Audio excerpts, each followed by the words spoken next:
राधे राधे, श्री हरिवंश, जय लाल धागे बाबा की। कैसे हैं आप सब? उम्मीद करती हूँ आप सब अच्छे होंगे और मैं भी अच्छी हूँ। तो बहुत सारे लोग मुझसे बोल रहे थे कि दीदी आपका ट्यूब कैसे ब्लॉक हुआ था और कैसे ओपन हुआ, आपकी फाइब्रॉइड कैसे ठीक हुई। बहुत सारे सवाल थे आप लोगों के। उससे पहले मैं आपको बता दूं कि कल मैंने आपको बताया था कि मैंने अपना अल्ट्रासाउंड करवाया है और मेरे एग जो बने हैं, एक्चुअली मैं एग के लिए फॉलिकल स्टडी ही करवा रही थी। तो कल मेरा लास्ट अल्ट्रासाउंड था। फॉलिकल स्टडी में 3 अल्ट्रासाउंड्स होते हैं। तो जो अल्ट्रासाउंड मेरा कल हुआ है उसमें मेरा पहले जो अंडा बना था, मतलब पहला अल्ट्रासाउंड में वो बना था मेरा 17 mm का। उसके बाद सेकंड टाइम जो बना था वो 19 mm का बना और कल जब डिटेक्ट हुआ है तो 22 mm का एक बना है, जो सबसे सबसे अच्छी क्वालिटी का होता है। तो अंडे बनने से रिलेटेड मुझे कोई भी समस्या नहीं है। अब रही बात फॉलिकल स्टडी की, तो देखिए फॉलिकल स्टडी जो है वो आपके ओवुलेशन के टाइम पे ही होता है और मेरा जो है ओवुलेशन पहले होता है। बिकॉज ऑफ मेरी साइकिल जो है वो लेंथ छोटी है, इसलिए मेरा ओवुलेशन जो है वो हो जाता है जल्दी। तो अब बात कर लेते हैं कि दीदी आपका ट्यूब ब्लॉक कैसे हुआ था। तो देखो, ट्यूब ब्लॉक होने के बहुत सारे रीजंस होते हैं। ट्यूब ब्लॉक हमारे पीसीओडी की वजह से भी हो जाता है, फाइब्रॉइड की वजह से भी हो सकता है और अनियमित पीरियड की वजह से भी ट्यूब ब्लॉक होता है। जैसे कि आप सबको पता है कि लाल धागे बाबा के वहाँ पर भी आहार मिलती है। तो जब मेरा ट्यूब ब्लॉक हुआ था तो मैं उस वक्त आहार ले आई थी बाबा के वहाँ से और मैंने वो भी खाना चालू कर दी थी। और फाइब्रॉइड के टाइम पे भी, क्योंकि मैंने जब अपने पर्ची में लिखवाया था, देखिए ये रही मेरे बाबा की पर्ची जो मैं आज लेके बैठी हूँ आप लोगों के लिए। बाबा की पर्ची है ये वाली, जिसमें कि मैंने अपना ट्यूब ब्लॉकेज और मेरे फाइब्रॉइड दोनों लिखवाया था। तो मेरे को वहाँ से मेडिसिन दी गई थी। साथ ही साथ मैं मेरी जो ट्यूब ब्लॉकेज के लिए ना मैं मसाज करवाती थी। जो दाई आती है ना घर में, उसको भी बुलवा के मेरी रेगुलर मसाज चलती थी। मतलब मैं अपना ट्यूब खुलवाने के लिए वो लोग मसाज करते थे, तो वो भी मैंने करवाया है। साथ ही साथ एक्सरसाइज करती थी। फाइब्रॉइड के लिए मैंने बहुत सारा डाइट लिया है, बहुत मेडिसिन भी खाई है दोस्तों। ऐसे इतनी आसानी से फाइब्रॉइड मेरा ठीक नहीं हुआ है। लेकिन हाँ, लास्ट जो मेडिसिन खाई थी वो मैंने बाबा की ही मेडिसिन खाई थी, इसलिए मैं इसका श्रेय बाबा को भी देती हूँ कि मैं भी उनकी वजह से शायद ठीक हुआ हो। क्योंकि मैं इतने टाइम से ट्रीटमेंट ले रही थी तब तो नहीं ठीक हुआ, लेकिन जब मैंने बाबा का आहार लेना चालू किया तो ठीक हो गया। तो ये भी एक रीज़न मैं मानती हूँ। लेकिन आज जो मैं आप लोगों से बात करूंगी वो ये है कि बहुत लोग जो है वो मैरूधाम जाके आ चुके हैं, लेकिन उसके बावजूद भी वो दवाई के बारे में मुझसे पूछते हैं कि दीदी ये मेडिसिन कैसे लेंगे, ये मेडिसिन कैसे लेंगे। तो देखिए यहाँ पर जो है ना, आपको मेडिसिन कैसे लेना है वो इसमें बहुत अच्छे से बताया गया है कि आपको दवाई कैसे लेना है।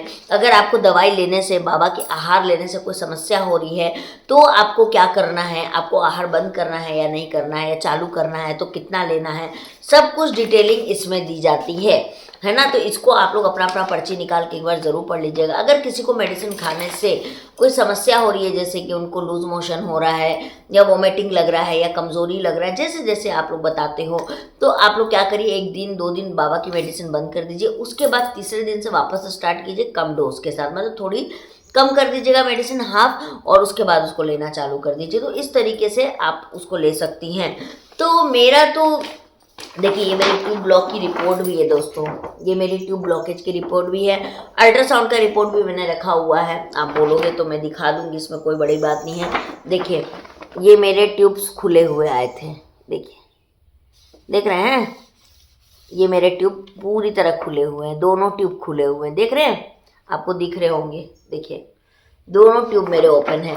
तो दोस्तों ये तो हो गया। अब बात कर लेते हैं हम पीरियड्स की। कल मैंने जो वीडियो बनाया था उसमें मैंने आप लोगों से थोड़ी सी इंटीमेशन के बारे में बात की थी। आज मैं आप लोगों से बात करूंगी पीरियड्स से रिलेटेड, कि पीरियड्स में कौन सी ऐसी गलती हम करते हैं जिसकी वजह से हमको पीसीओडी होता है, फाइब्रॉइड होता है, ओवेरियन सिस्ट हो जाता है, ट्यूब ब्लॉकेज हो जाता है, या अंडे नहीं बनना, ऐसी समस्या हो जाती है। तो ऐसा क्यों होता है? देखिए, अंडे नहीं बनना, अगर आपकी एज ज़्यादा हो चुकी है, यानी 35 के अप्रोक्सीमेटली या उससे ज़्यादा हो गई, तो अंडे की क्वांटिटी घटने लगती है। बिकॉज ऑफ हम जब पैदा होते हैं ना, तब से हमारी ओवरी में अंडे होते हैं और वो जैसे जैसे हमारी एज बढ़ती जाती है वैसे वैसे अंडे की संख्या कम होती चली जाती है। लेकिन फिर भी 35 to 40 ईयर में बोला जाता है कि प्रेगनेंसी हो सकती है। वो इसलिए क्योंकि अगर आपके अंडे कम से कम भी बचे हैं, लेकिन अगर उसका क्वालिटी बहुत अच्छा है, क्वालिटी को अगर हम ठीक कर सके तो आप जो है वो माँ बन सकती हैं। इसलिए 30-40 की एज में थोड़ी प्रॉब्लम आती है कि प्रेगनेंसी कंसीव करने में, और 30 के बाद से ये प्रॉब्लम इनफर्टिलिटी की चालू हो जाती है। इनफैक्ट अब तो 18-19 साल की लड़कियों को भी देखा गया है, तो इसीलिए अब तो मुझे वो चिंता भी नहीं लगती है कि भाई कम हो गया है। तो ये एक बात हो गई। दूसरी चीज़ मैं आपको आज बताने वाली हूँ पीरियड से रिलेटेड। देखिए, पीरियड होता है 3 दिन का, किसी को होता है, किसी को 2 दिन का होता है, किसी को 5 दिन का होता है। तो पीरियड में आपको सबसे पहली चीज़ जो गलती होती है वो ये है कि पीरियड में कभी भी सेक्स नहीं करना चाहिए। पीरियड में कभी भी सेक्स नहीं करना चाहिए, ठीक है? पहला चीज़ है। दूसरा एक सवाल आया था कि क्या दीदी हम रेगुलर मतलब हर दिन हस्बैंड के साथ इंटीमेट हो सकते हैं? तो बिल्कुल भी नहीं, क्योंकि स्पर्म जो बनता है वो हमारे ब्लड से ही, मेल के ब्लड से ही स्पर्म बनता है। अगर आप डेली डेली सेक्स करोगे तो स्पर्म की क्वालिटी ख़राब होने लगेगी। तो इसीलिए आपको डेली सेक्स भी नहीं करना है, ताकि स्पर्म जो है वो अच्छी क्वालिटी में बन सके। एक्टिव स्पर्म हमको चाहिए होती है प्रेगनेंसी करने के लिए, ठीक है? तो आपको हर अल्टरनेट डेज में ही करना है, और पीरियड के समय में आपको सेक्स अवॉइड करना है, आपको नहीं करना है। क्योंकि अगर पीरियड के समय में आप सेक्स करते हो और बच्चा ठहर भी गया है, तो ऐसा वैज्ञानिकों की तरफ से ये पता लगाया गया है कि उस दौरान में जो बच्चे पैदा होते हैं उनको नर्वस सिस्टम से रिलेटेड प्रॉब्लम आ जाते हैं इन फ्यूचर में। तो इसीलिए आपको उस समय में नहीं करना है।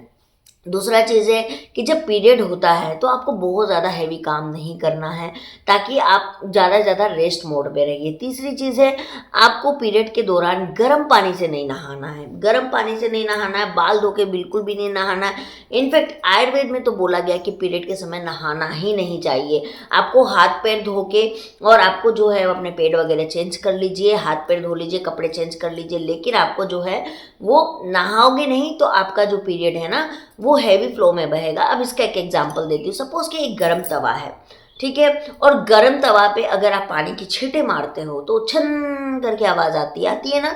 तो गरम तवे पे जब हम पानी मारते हैं ना तो अचानक से वो ठंडा हो जाता है, और फिर वो अचानक से वो मतलब बिल्कुल ठंडा हो जाता है। तो उसी तरीके से हमारी बॉडी होती है। पीरियड के टाइम पे क्या होता है कि हमारा बॉडी अंदर से बहुत ज़्यादा हीटेड होता है, बहुत ज़्यादा गर्म होता है, और अगर हम बाहर से पानी मारते रहेंगे तो क्या होगा, अंदर धीरे धीरे ठंडा होने लगेगा और आपका पीरियड जो है वो खुलकर नहीं आएगा और वो बंद हो जाएगा। तो ये आपको नहीं करना है, पीरियड के समय में अवॉइड करना है। तीसरी चीज़ है कि पहले के समय में होता क्या था कि किचन में औरत का जाना अनिवार्य नहीं होता था। लोगों ने साइंटिफिकली इसको गलत अर्थ निकाल दिया कि औरत को गलत तो बोल के बाहर कर दिया जा रहा है कि मतलब मत छुए, या जो भी ऐसी पुरानी मान्यता। लेकिन ये रीज़न नहीं है दोस्तों। ये साइंटिफिकली रीज़न ये होता है कि अगर आप जितनी हीटेड चीज़ों के पास में जाओगे ना तो आपके हार्मोन्स जो है वो इम्बैलेंस्ड होते हैं।